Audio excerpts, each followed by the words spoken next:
L'Iran examine une nouvelle proposition de paix américaine, Donald Trump affirme qu'il s'agit de la dernière phase des négociations, France Info. L'Iran examine une nouvelle proposition de paix américaine, Donald Trump affirme qu'il s'agit de la dernière phase des négociations. C'est sur le fil, croyez-moi, a déclaré le président américain mercredi. Si nous n'obtenons pas les bonnes réponses, cela peut aller très vite. Nous sommes tous prêts à agir. Il faut obtenir les bonnes réponses. Publié le 21-05-2026 minuit 12 temps de lecture, 1 minute. Le président américain, Donald Trump, le 20 mai 2026 sur la base militaire d'Andrew, dans le Maryland, États-Unis. Chips Homod via Getty Images North America AFP. Après les menaces, place à la diplomatie. L'Iran a annoncé mercredi 20 mai examiner une nouvelle proposition de paix américaine via le médiateur pakistanais. Interrogé sur la télévision d'État, le porte-parole du ministère des Affaires étrangères iranien, Esmail Baghaei, a toutefois fait part de grande méfiance vis-à-vis des États-Unis. Il a réitéré au passage les exigences de la République islamique, le dégel des avoirs iraniens bloqués à l'étranger et la fin du blocus américain des ports iraniens. Depuis l'entrée en vigueur d'une fragile trêve le 8 avril après plus d'un mois de guerre, les discussions piétinent, les deux pays campant sur leur position. Nous sommes dans la dernière phase des négociations, a affirmé quant à lui le président américain aux journalistes, depuis la base militaire d'Andrew, Maryland. C'est sur le fil, croyez-moi, a-t-il ajouté. Si nous n'obtenons pas les bonnes réponses, cela peut aller très vite. Nous sommes tous prêts à agir. Il faut obtenir les bonnes réponses. Mardi, il avait dit donner à Téhéran 2 ou 3 jours, peut-être vendredi, samedi, dimanche, quelque chose comme ça, peut-être au début de la semaine prochaine. Cet ultimatum a été balayé par Téhéran. L'Iran ne cédera jamais à l'intimidation et doit renforcer ses préparatifs afin d'apporter une réponse musclée à toute nouvelle attaque, a averti le négociateur en chef iranien, Mohammad Bagheri Ghalibaf. Du côté du détroit d'Ormuz, bloqué depuis le début de la guerre, le 28 février, 26 navires ont franchi le passage en 24 heures, a annoncé mercredi la marine des gardiens de la Révolution. De son côté, l'armée américaine a déclaré avoir arraisonné un pétrolier battant pavillon iranien, soupçonné d'avoir tenté de violer le blocus américain des ports. Le navire a été fouillé puis a changé de cap. Sujet suivant. Monstrueux, indigne et inhumain, la vidéo de militants de la flottille pour Gaza agenouillés indigne plusieurs gouvernements, dont celui d'Israël, France Info. Monstrueux, indigne et inhumain, la vidéo de militants de la flottille pour Gaza agenouillés indigne plusieurs gouvernements, dont celui d'Israël. Le ministre des Affaires étrangères français, Jean-Noël Barrot, a convoqué l'ambassadeur israélien en France à la suite des agissements inadmissibles du ministre de la Sécurité nationale israélien, Itamar Ben-Gvir. Publié le 20-05-2026 17h22 mis à jour le 20-05-2026 20h03 temps de lecture, 2 minutes. Une manifestation à Rome, le 18 mai 2026, contre l'attaque de la flottille globale Sumu, qui visait à briser le blocus de la bande de Gaza et à acheminer de l'aide humanitaire. Claudia Schiepa Anadolu AFP. Une onde de choc. Après Rome, qui a dénoncé un traitement portant atteinte à la dignité humaine, les gouvernements espagnols et allemands ont fustigé, mercredi 20 mai, le traitement par Israël de militants de la flottille pour Gaza, montré dans une vidéo agenouillée après leur placement en détention à Acho, dans le sud de l'État hébreu. La publication du ministre de la Sécurité nationale israélien a été critiquée au sein de son propre gouvernement. Le Premier ministre, Benjamin Netanyahou, a lui-même dénoncé un traitement qui n'est pas conforme aux valeurs et aux normes d'Israël, tout en appelant à expulser dès que possible les militants. Avant lui, le ministre des Affaires étrangères israélien, Gideon Sa'ar, a qualifié sur X la vidéo de honteuse. Ce traitement est monstrueux, il est indigne, il est inhumain, a dénoncé, de son côté, le ministre des Affaires étrangères espagnol, José Manuel Albar, selon un enregistrement audio transmis à la presse par ses services.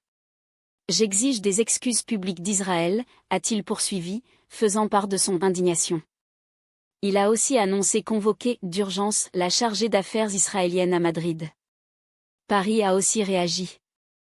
J'ai demandé que l'ambassadeur d'Israël en France soit convoqué pour exprimer notre indignation et obtenir des explications, a écrit sur X le ministre des Affaires étrangères, Jean-Noël Barrot. Quoi qu'on pense de cette flottille, et nous avons indiqué à plusieurs reprises notre désapprobation de cette démarche, nos compatriotes qui y participent doivent être traités avec respect et libérés dans les plus brefs délais, a-t-il ajouté. Selon la porte-parole de l'association France-Palestine Solidarité, Anne Tuaillon, 41 Français se trouvent à bord des bateaux qui composent la flottille. Les agissements de M. Ben Gvir à l'égard des passagers de la flottille Global Sumu, dénoncés par ses propres collègues au gouvernement israélien, sont inadmissibles, a encore dit Jean-Noël Barrot. Des Français, des Italiens et des Espagnols se trouvent à bord, ainsi que des Irlandais. C'est pourquoi la ministre des Affaires étrangères irlandaise, Hélène Mcentee, s'est dite mercredi consternée et choquée par la vidéo diffusée par Itamar Ben Gvir. Ces militants détenus illégalement ne sont en aucune manière traités avec la dignité ou le respect approprié, a déclaré la ministre dans un communiqué. Elle a appelé à la libération immédiate des Irlandais arrêtés, parmi lesquels figure la sœur de la présidente irlandaise, Catherine Connolly. Le Hamas a également fustigé la vidéo, en dénonçant la dépravation morale d'Israël. La Turquie, d'où était partie la flottille pour Gaza, a à son tour blâmé le gouvernement israélien. Le ministre de la Sécurité nationale, d'extrême droite, a une fois de plus démontré ouvertement au monde la mentalité violente et barbare du gouvernement Netanyahou, a tensé le ministère des Affaires étrangères turc, dans un communiqué. L'ambassadeur des États-Unis en Israël, Mike Huckabee, a critiqué mercredi les actes méprisables des Itamar Ben Gvir. La flottille était une manœuvre stupide, mais Ben Gvir a trahi la dignité de sa nation, a ajouté le diplomate sur X. Regardez cette vidéo. Ce ne sont pas des criminels, mais des militants qui tentent de distribuer du pain aux personnes qui ont faim, a souligné pour sa part la responsable de l'Union européenne pour les situations de crise humanitaire, Hadja Labib, sur le même réseau social. Sujet suivant. Il faut se préparer à vivre avec pendant la campagne présidentielle, comment Édouard Philippe va devoir composer avec l'enquête judiciaire le visant, France Info. Il faut se préparer à vivre avec pendant la campagne présidentielle, comment Édouard Philippe va devoir composer avec l'enquête judiciaire le visant. Un juge d'instruction va enquêter sur le patron d'Horizon, candidat déclaré à l'Élysée, pour des faits présumés de détournement de fonds publics, favoritisme, prise illégale d'intérêts et concussion au Havre, ville dont il est maire. Cette cadre d'Horizon venait d'arriver au siège de son parti pour un bureau politique programmé, mardi 19 mai en fin de journée, lorsque son téléphone s'est mis à vibrer en continu. Le nom d'Édouard Philippe et la mention enquête judiciaire s'affichent partout sur les alertes qu'elle reçoit. Le parquet national financier PNF vient alors d'annoncer qu'un juge d'instruction va enquêter sur l'ancien Premier ministre pour des faits présumés de détournement de fonds publics, favoritisme, prise illégale d'intérêts et concussion malversation d'un fonctionnaire au Havre Seine-Maritime, ville dont il est maire. Le stress monte tout de suite. Je me suis dit, qu'est-ce que c'est que cette nouvelle affaire? Et j'ai vite réalisé que ce n'était pas nouveau. Le soulagement l'emporte. L'affaire n'est effectivement pas nouvelle et les accusations sont contestées depuis le début par l'ex-locataire de Matignon. Une lanceuse d'alerte a dénoncé ces faits présumés en septembre 2023 auprès du PNF, qui a ouvert une enquête et mené des perquisitions en avril 2024. Puis elle a déposé une plainte en juin 2025 avec constitution de partie civile. Sont également visées par la plainte Stéphanie de Basler, adjointe au maire du Havre chargée de l'innovation et du numérique, ainsi que Claire-Sophie Tazia, directrice générale des services de la communauté urbaine havraise. Sur le fond, les soupçons portent sur une convention d'objectifs pluriannuels pour l'animation de la cité numérique du Havre signée en juillet 2020, notamment par Édouard Philippe, président de la communauté urbaine, et Stéphanie de Basler, en tant cette fois que présidente bénévole de LH French Tech. Cette association, créée en juillet 2020, a été désignée pour cette mission après un appel à manifestation d'intérêt lancé par la communauté urbaine en mars 2020 et dans le cadre d'un service d'intérêt économique général SIEG. L'association, seule candidate, devait toucher 2,154 millions d'euros de compensation de services publics pour mener des projets. Le conflit d'intérêts semble absolument évident, a considéré à l'époque la lanceuse d'alerte, directrice générale adjointe à la communauté urbaine de septembre 2020 à avril 2023. L'annonce de l'ouverture de cette enquête judiciaire a immédiatement fait réagir l'entourage de l'ancien Premier ministre. Édouard Philippe prend acte de l'ouverture d'une information judiciaire. Il l'apprend par la presse. Et il répondra bien évidemment à toutes les questions que posera la justice comme il l'a toujours fait de façon très sereine, a-t-il été communiqué à la presse. Tout son camp s'emploie depuis à minimiser la portée de cette annonce, que ce soit sur l'acte judiciaire en lui-même ou sur le profil de la plaignante. Il n'y a rien de nouveau. C'est une vieille affaire, avec une soi-disant lanceuse d'alerte, qui s'est constituée partie civile, a réagi sur Public Sénat le secrétaire général d'Horizon, Christophe Béchu. Quand vous vous constituez partie civile, il y a automatiquement un nouvel acte de procédure et c'est cet acte de procédure qui a été annoncé hier mardi par le parquet national financier. En clair, cette annonce serait liée à une obligation de forme procédurale. On est zen, poursuit cette même source. Je ne suis pas inquiet du tout, assure également le patron des députés Horizon, Laurent Marcangeli, rejoint par une proche d'Édouard Philippe. Ce n'est pas une nouvelle affaire ni un nouveau rebondissement, mais la suite d'une affaire sur laquelle Édouard Philippe est très serein. Une proche d'Édouard Philippe à France Info reste que cette annonce judiciaire intervient en pleine accélération du calendrier présidentiel d'Édouard Philippe. Cela vient percuter la phase ascendante dans laquelle il venait d'être réélu maire du Havre et avait retrouvé aussi de bonnes intentions de vote dans les sondages pour la présidentielle, note le politologue Bruno Cotret. Après une réunion devant les cadres de son parti à Reims, le 10 mai, Édouard Philippe doit tenir le 25 juin 1000 réunions d'appartements simultanées, avant son premier grand meeting programmé le 5 juillet à l'Adidas Arena à Paris. L'agenda politique du candidat sera-t-il percuté par l'agenda judiciaire? Il faut se préparer à vivre avec pendant la campagne présidentielle, mais les premières étapes de cette enquête étaient au bénéfice d'Édouard Philippe, avance une responsable d'Horizon, qui lâche quand même que le moment est désagréable. Il est en réalité trop tôt pour savoir si la campagne présidentielle de l'ancien lieutenant d'Alain Juppé pourrait pâtir de cette enquête. Si cette enquête se conclut rapidement en faveur d'Édouard Philippe, il ne sera pas égratigné. Mais si cela dure tout l'automne, ce n'est pas bon pour lui et son image de candidat, décrypte Bruno Cotret. Un avis partagé par le politologue et constitutionnaliste Benjamin Morel, qui rappelle le précédent François Fillon en 2016. Le candidat de la droite avait vu sa campagne totalement empêchée par l'affaire Pénélope Fillon pour laquelle le PNF avait ouvert une enquête fin janvier 2017, à 3 mois du premier tour. Plus personne n'entendait parler de son programme. François Fillon passait son temps à se justifier sur la réalité du travail de son épouse comme collaboratrice parlementaire ou sur le prix de ses costumes. Si l'affaire autour d'Édouard Philippe est difficilement comparable, le candidat va devoir veiller à ce qu'elle reste circonscrite. Le caractère pénible de l'affaire pour Édouard Philippe dépendra du fait que cela devienne un feuilleton ou pas. Si ça le devient, ça va être compliqué pour lui. Benjamin Morel, politologue à France Info concernant son impact sur l'opinion publique, il est là encore prématuré de le mesurer. Mais, il y a un décrochage de cet électorat de droite en matière de confiance dans la justice, note Benjamin Morel. Ils estiment que les juges leur en veulent, donc ça peut mobiliser cette base-là. En attendant, la classe politique a très peu réagi. Je préfère parler du bilan d'Édouard Philippe que de ses affaires judiciaires, a assuré le député RN Laurent Jacobelli sur TF1, affirmant que son parti n'en fera pas un argument de campagne. Et pour cause, Marine Le Pen est elle-même dans l'attente de l'arrêt de la Cour d'appel prévu le 7 juillet dans l'affaire des assistants d'eurodéputés du RN, qui déterminera ou non sa participation à la présidentielle. Pas de réaction non plus chez LFI ou à gauche. Encore moins au sein du bloc central et dans le camp Attal. On ne commente pas, évacue un cadre de renaissance. Chacun voulant se tenir à bonne distance de ce climat politico-judiciaire. L'opinion publique est lassée de cette image de la vie politique qui ne règle pas les problèmes et se retrouve au tribunal, observe le politologue Bruno Cotret. Édouard Philippe, qui n'est à ce stade pas mis en examen, est encore loin d'être devant un tribunal, mais il devra sans doute conjuguer son agenda de campagne avec celui de la justice. Sujet suivant. Ce n'est pas le film le plus attendu de l'année, la force est-elle encore avec Star Wars, alors que sort The Mandalorian and Grogu? France Info. Publié le 20/05/2026, 6 heures temps de lecture, 5 minutes. Le personnage de Grogu, autrefois connu sous le surnom de Baby Yoda, dans le film The Mandalorian and Grogu, en salle en France le 20 mai 2026. Lucasfilm Ltd s'étant qu'il n'y avait plus eu de film Star Wars dans les salles obscures. N'empêche, le retour de la saga sur grand écran s'effectue dans une relative discrétion.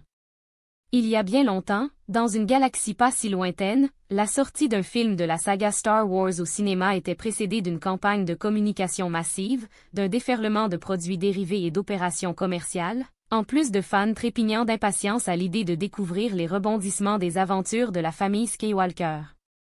Rien de tout ça pour The Mandalorian and Grogu, sorti en salle mercredi 20 mai dans une relative indifférence, accompagné d'un simple hamburger promotionnel et une timide campagne d'affichage dans les transports en commun en France. Vidéo. On n'ira pas jusqu'à parler d'une sortie low cost pour un film à 160 millions d'euros de budget et une tête d'affiche comme Pedro Pascal. Mais depuis le rachat de Lucasfilm par Disney en 2012 pour la bagatelle de 4 milliards de dollars, c'est le plus petit budget d'un film de la saga. Ce qui devrait lui permettre de rentrer dans ses frais assez facilement, tout en ôtant un peu de pression aux réalisateurs Jon Favreau et aux équipes de chez Mickey. La traduction dans les faits du brouillage des frontières, entre les séries télé longtemps considérées comme à bas coût et le cinéma, plus premium. Or, la série The Mandalorian, qui a été le premier carton de la plateforme de streaming Disney, était dotée du budget pharaonique de 15 millions de dollars par épisode, un record pour l'époque. Ce qui pose la facture de la saison 1 à 120 millions de dollars, soit bien plus que nombre de blockbusters. Les lignes se sont brouillées, analyse Jon Favreau dans le magazine Variety. Des choses que vous n'auriez vues que sur grand écran sont désormais diffusées en streaming, et l'inverse est vrai. Ce premier spin-off qui n'a aucun lien, de près ou de loin, avec la trilogie originale, constitue un vrai test, estime Sébastien Durand, expert en pop culture. Les personnages du Mandalorien et de Grogu que vous avez peut-être découverts sous le nom de Baby Yoda sont bien moins connus du grand public que Darth Vader, Luke Skywalker et autres Han Solo. On va voir si le pouvoir d'attraction de Star Wars repose sur autre chose que sur les films, poursuit-il. Un test aussi pour Disney, qui après avoir voulu rentabiliser à tout prix l'acquisition à grands frais de Lucasfilm a écœuré une fanbase déjà difficile. Bob Iger, le patron de Disney à l'époque, avait claironné son intention de sortir un film par an, avant de rétropédaler et basculer sur un tous les 2 ans. Il s'est rendu compte que le marché ne pouvait pas absorber un film Star Wars par an, commente Sébastien Durand. Le premier moment de bascule, c'est le revirement scénaristique entre le très sombre Les Derniers Jedi 2017 et le rappel en catastrophe de J.J. Abrams pour effacer le film précédent dans l'ascension de Skywalker 2019. On a l'impression qu'ils ne savent pas ce qu'ils veulent faire avec Star Wars, pointe Lloyd Cherry, rédacteur en chef du magazine Métal Hurlant et hôte du podcast C'est plus que de la SF. Le second, c'est la sortie de Solo, plombée par une production chaotique, un budget élevé et l'absence d'Harrison Ford au générique remplacé par une jeune tête d'affiche méconnue. Le premier film de la saga à perdre de l'argent. Autant d'avanies qui ont banalisé une franchise qui est rentrée dans le rang. Au moment de la première trilogie 1977 à 1983, Star Wars était un phénomène de pop culture prégnant partout, rembobine Sébastien Durand. Quand la prélogie est sortie entre 1999 et 2005, elle n'était déjà plus qu'un fragment de la conversation globale, face à des franchises comme Le Seigneur des Anneaux, Harry Potter ou les Marvel, qui ont bénéficié de l'entreprise de légitimation entamée par George Lucas. La sortie d'un film Star Wars constitue un événement mais n'est plus l'événement. Ça n'a plus la même magnitude. Lloyd Cherry, grand fan de la saga Dune, opine. Le film le plus attendu de l'année, ce n'est pas The Mandalorian mais Dune 3, alors que Dune a longtemps été considéré comme un sous-Star Wars. Pendant le hiatus de 7 ans loin des salles obscures, les projets de films centrés sur les personnages d'Obi-Wan Kenobi et Boba Fett sont devenus des séries, s'ajoutant à une demi-douzaine d'autres produits pensés pour la télévision Andor, Skeleton Crew, Ashoka, et plébiscités par les abonnés de la seule plateforme de streaming qui boxe dans la même catégorie que Netflix. Disney est devenu un pipeline de contenu lié à Star Wars, constate John, fan américain de la saga. Avec le risque de tomber dans la facilité en proposant au cinéma des épisodes de séries télé améliorés, sans beaucoup de surprises au scénario, soupire Chris, qui a vu enfant La Guerre des Étoiles au cinéma et administre la page Galaxy 1977, très suivie sur Facebook. Dans la fanbase, on est nombreux à avoir peur que ça ne soit pas à la hauteur d'un Star Wars. L'acteur chilo-américain Pedro Pascal, à l'affiche du film The Mandalorian and Grogu, en salle le 20 mai 2026 en France. Lucasfilm Ltd. Un mot revient même régulièrement chez ses aficionados de la première heure, la marvelisation.